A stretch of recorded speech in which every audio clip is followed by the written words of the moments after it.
Warning. This fanfic contains disturbing content. Viewer discretion is advised. Alabaster by Forgotten Dreams. Oh, my head. Where am I? Celestia wakes up in a pitch-black room. Her body feels heavy as though she was neck-deep in thick mud. She tries to light her horn, but when the magic reaches her horn, a surge of electrical pain erupts through her mind, making her wince in pain. Did something happen to her? The last thing she remembers is going to bed last night. She tries to move one of her forelegs. However, her body felt so heavy that she might as well be trying to lift a mountain. She pants with exhaustion as she relents her failed attempt of mobility. All she could do was wait. The minutes pass by like hours. The silence is maddening. Laying there in the darkness, Princess Celestia contemplates her situation. Her mind races with thoughts as to whom it could be that could bind her in such a matter. If she were 1,000 years younger, she could break out of whatever these bindings were that held her, and make her captor pay dearly for their transgression. However, that was not the case. She was no longer the battle-hardened warrior she once was. This past millennia of relative peace had made her soft.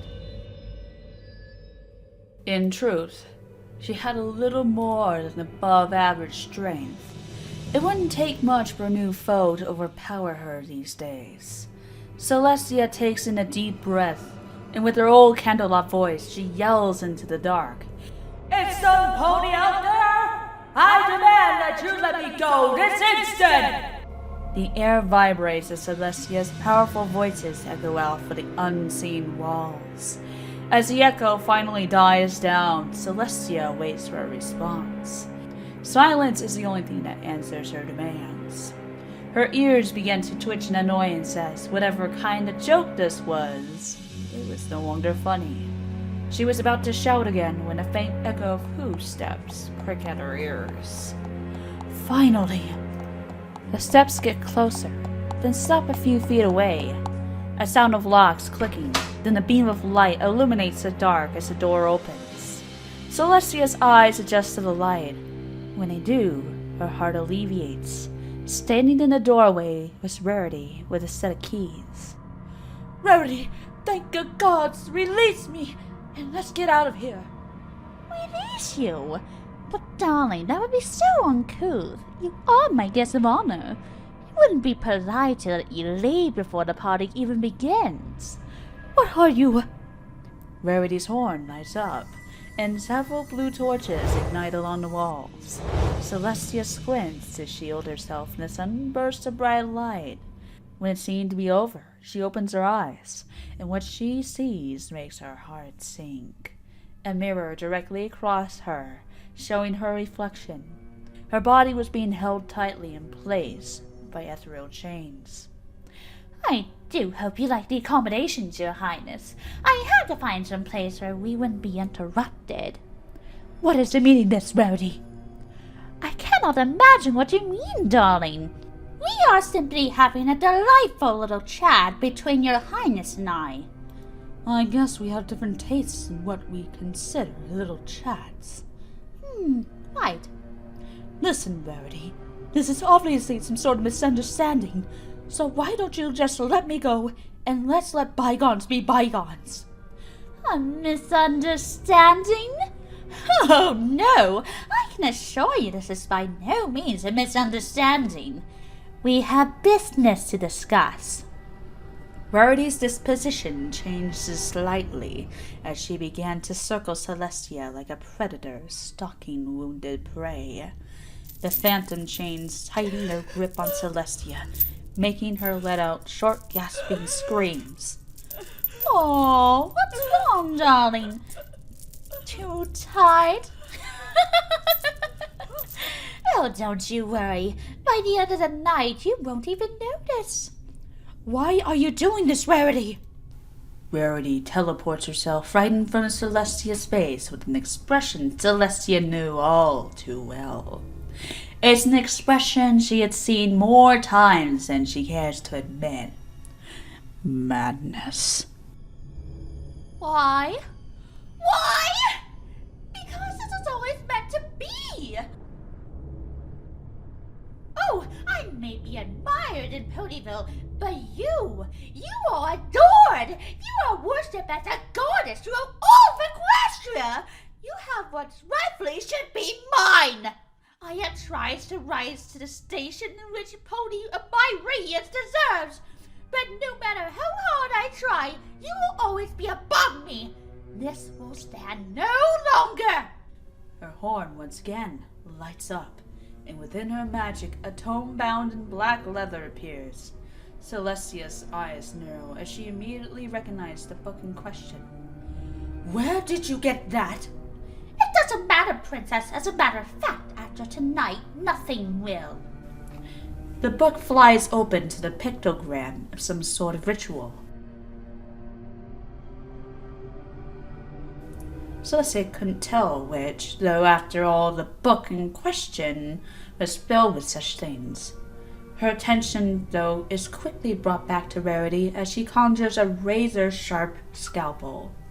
Rarity inspects it, and with a wicked grin sticks her tongue out, licking its edge. Rivulets of blood ran out of her mouth and down her pristine white coat. Getting right up into Celestia's face, Rarity's smile shows her now red teeth. Let's get started, shall we? The chains pull at Celestia, forcing her to stretch to her fullest length. They position her at an angle, so her hind hooves are just hovering above the cold floor. Celestia's eyes swell as she is forced to look at her captor Rarity in the eyes as she draws the blade closer to her chest. Please don't do... Celestia screams as a blade slowly pierces her chest. Blood flows freely as Rarity effortlessly draws the blade all the way down her barrel. She stops just above the hip. Looking back up to Celestia, Rarity forces the blade to go deeper into her. Twisting the blade, she revels in Celestia's screams of agony. With a slurp, she pulls it out. Once 3 large amounts of blood start to pour out of the wound, pooling under her. Like a machine, Rarity makes precise surgical cuts along Celestia's curves. Cut after cut, she draws lines of blood, as she were creating a template for a dress. As she made her last cut, Rarity steps back to examine her handiwork. The long crimson lines looked at as they dance around the mirror's regal curves and musculature. Are you enjoying the festivities so far, Princess? It took me forever to make the proper accommodation for a lady of your stature. But I think I have truly outdone myself. Oh, wait. Where are my manners? Here, Princess, let me take your coat. Rarity trots behind Celestia. Her horns light up, and several thick chains descend from the ceiling. With long hooks at the end of each chain, Rarity methodically digs the hooks into Celestia's body. When the last hook was firmly placed into Celestia, she looks like a puppet suspended by her strings. Her horns lights up, and terrible sounds began to echo through the room, as the chains began to pull at Celestia's body. The cuts began to widen and tear under the strain. Celestia's screams reach a new level of intensity as the skin around her hooves began to pull itself away from muscle and bone. Blood pours out from her body as the chains continue to pull her skin off at their deliberately slow pace. The chains hung their sick and twisted melody as Celestia struggles with all her might to save herself. With one such jerk, her skin tore away from her flanks, exposing her lower half to the cold air. Her body violently spasms as pain bites deep into her Rarity simply laughs as she watches her victim struggle for her life. She especially enjoyed watching her intestines spill out from her stomach as the chains pull her skin all the way up to her wings. The chains begin to bounce up and down as they try to pull around her wings. When it came clear that they couldn't progress any further, Rarity lightened her horns and pulls a rusty hacksaw from its shadowed corner. With utter glee, Rarity smiles as she saw through Celestia's wings, relishing in the feeling of royal blood covering her face. The wings that once graced the Princess of the Sun fall to the wayside like leaves in the autumn air. Celestia can no longer scream nor cry. She simply hung there, her vision all but gone. She has lost too much blood. The pain has nearly killed her. Even if by some miracle she survived, that she would never be the same. Rarity, however, has other plans for her. Using her magic, she caused the blood that covered the floor to recede back into its host. Rarity gasped for breath as she regained consciousness. Why? Why are you doing this, Rarity? Because we are not done yet, Your Highness. And we would be most remiss if the guests of honor missed the grand finale of this wonderful soiree. With that, the chains fully remove her skin. The ethereal chains that held her in place dissipate, letting her collapse to the floor. Celestia, through tear-filled eyes, looks up to see her skin hanging there in front of her. A once proud coat of glistening white fur, now a bloody shell of its former glory. When her eyes fell upon her blood-stained cutie mark, Celestia's heart broke. Oh, what's wrong, Your Highness? Don't you like my new dress? I know it is a little rough right now, but don't worry, it won't look like that by the end of the night. As a matter of fact, I want you to see this part of it something special.